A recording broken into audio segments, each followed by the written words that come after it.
Personne n'a pris le président Alassane en otage. En tout cas, ceux qui sont pris en otage là, on les connaît. Vous avez vu tout à l'heure le discours de Gbagbo. C'est lui, à Gbagbo, on peut dire qu'il est pris en otage. Il est pris en otage. Parce que même pour marcher, il est pris en otage. Non? Quand il marche là, tu n'as pas vu les gens, ils sont là, de le bousculer, non, passe ici, passe ici. C'est ça l'otage. Or, le président Alassane Ouattara n'est pas pris en otage. Si vous voulez qu'on parle là, on va parler. Quelqu'un qui n'est pas pris en otage là, il ne va pas aller parler comme ça. Vous avez vu que sa femme veillait au grain. L'otage là. Voilà.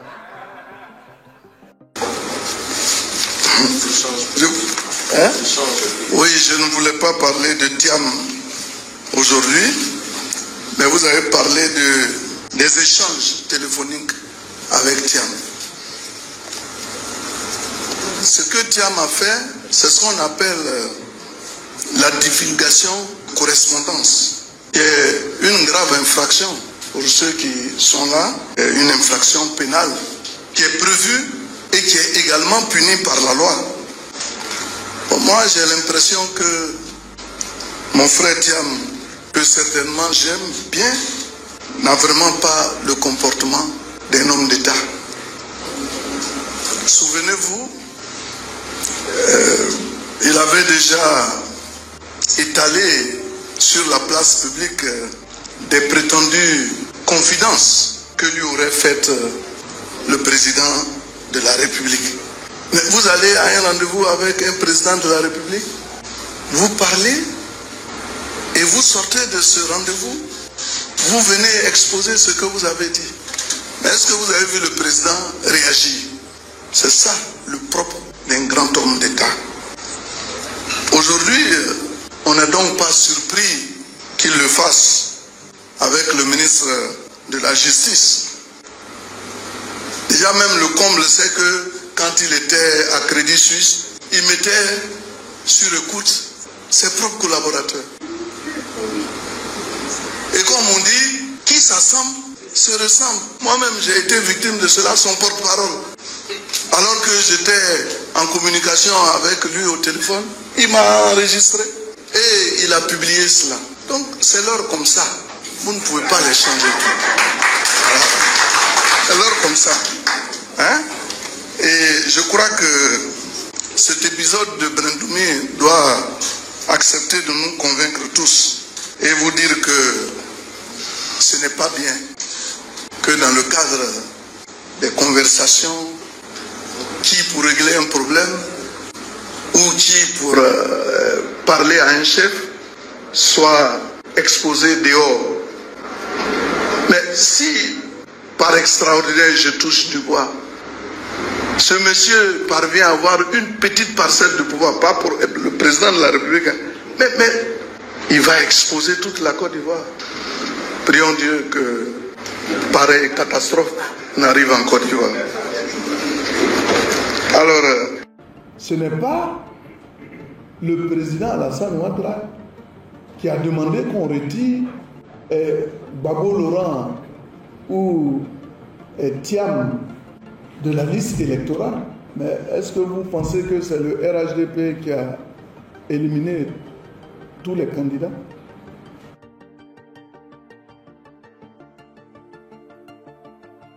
En Côte d'Ivoire, l'atmosphère sociopolitique se fait de plus en plus tendue entre le pouvoir et l'opposition à quelques 2 mois de la tenue de l'élection présidentielle prévue en octobre 2025. Mercredi, lors d'une conférence de presse à Abidjan, Kobenan Kwasi Adjoumani, porte-parole du Rassemblement des Oufouettistes pour la démocratie et la paix, RHDP, le parti au pouvoir a lancé une mise en garde ferme à l'encontre de l'ancien président ivoirien Laurent Gbagbo et à ses alliés politiques. Nous prenons la parole pour dire que trop, c'est trop et qu'à un moment donné, il va falloir que ça s'arrête, a lancé le ministre, pointant du doigt les revendications et les chants à caractère xénophobe qui ont eu lieu lors des récentes marches et meetings organisés par le PPACI et le PDCI RDA réunis au sein du Front commun. Selon lui, autorisées, ces manifestations ne doivent en aucun cas être interprétées comme un signe de faiblesse du pouvoir, mais plutôt comme la preuve d'une volonté d'ouverture et d'attachement à la démocratie, les revendications de l'opposition. Samedi 9 août dernier, le PPACI et le PDCI RDA réunis au sein du Front commun ont organisé une marche de protestation pour dénoncer l'exclusion des principaux leaders de l'opposition de la course à la présidentielle. Laurent Gbagbo, Tidjane Thiam, Guillaume Soro et autres Charles Blé Goudet ont été radiés de la liste électorale en raison de décisions de justice controversées. L'opposition dénonce notamment une instrumentalisation de la justice à des fins politiques. Ils s'opposent également à la candidature du président Alassane Ouattara à un 4e mandat qu'ils estiment en violation avec les dispositions de la Constitution. Outre ces questions, les partis de Laurent Gbagbo et de Tidjane Thiam, soutenus par le Front populaire ivoirien de Pascal Affi-Guessane, récusent également la composition de la commission électorale indépendante, donc qu'ils estiment favorable au RHDP, mais au présent. Les accusations du pouvoir pour Adjoumani, l'opposition chercherait moins à convaincre par un projet politique qu'à préparer un climat de défiance vis à vis des institutions républicaines. Est-il acceptable que l'État déploie des forces de l'ordre pour encadrer une marche et un meeting au cours desquels les institutions de la République sont bafouées, vilipendées et piétinées? S'est-il insurgé, estimant que le véritable objectif des adversaires du régime Ouattara est de boycotter activement les élections à venir, comme en 2020? Est-il acceptable que l'État déploie des forces de l'ordre pour encadrer une marche et un meeting au cours desquels les institutions de la République sont bafouées, vilipendées et piétinées? Le souvenir de la crise électorale de 2020 qui avait fait au moins 85 morts et plusieurs centaines de blessés reste encore vif dans la mémoire collective.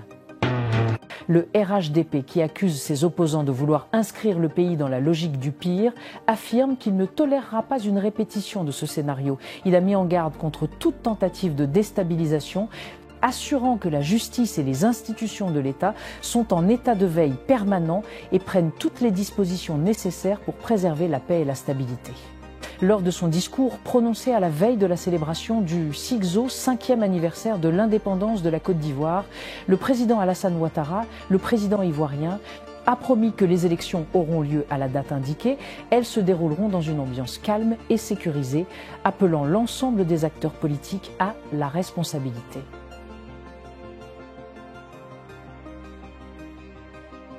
Le président Alassane Ouattara va déposer de façon officielle sa candidature ce mardi 26 août 2025 à 11h30 auprès de la commission électorale indépendante près d'Onessia à Abidjan.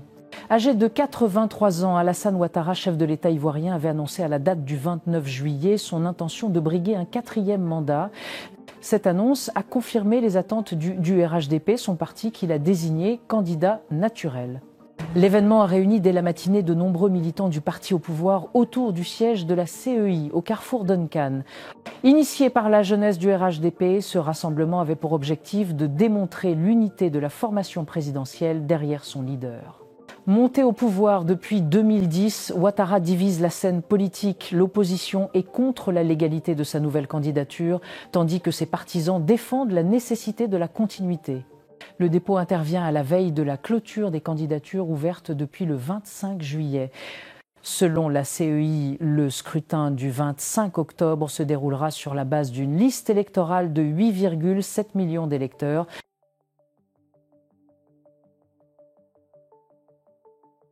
Jean-Louis Billon a franchi un pas décisif dans sa course à la magistrature suprême. Le cadre du Parti démocratique de Côte d'Ivoire et dépose ce jeudi 20 et 1 août 2025 son dossier de candidature à la commission électorale indépendante pour la présidentielle du 25 octobre prochain.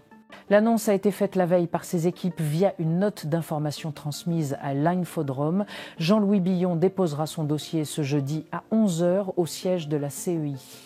L'ancien ministre du Commerce confirme ainsi sa détermination à se lancer dans la bataille électorale.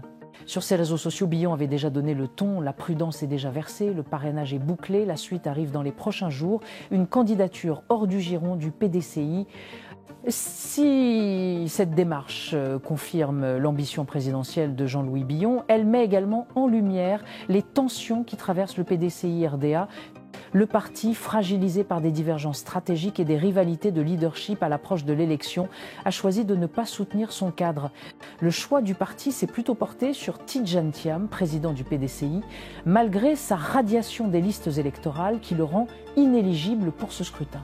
Billon peut toutefois compter sur une nouvelle plateforme politique baptisée le Congrès démocratique, une coalition rassemblant 18 partis et mouvements politiques. Pour cette bataille électorale, Billon peut toutefois compter sur une nouvelle plateforme politique baptisée le Congrès démocratique Parti national, une coalition rassemblant 18 partis et mouvements politiques.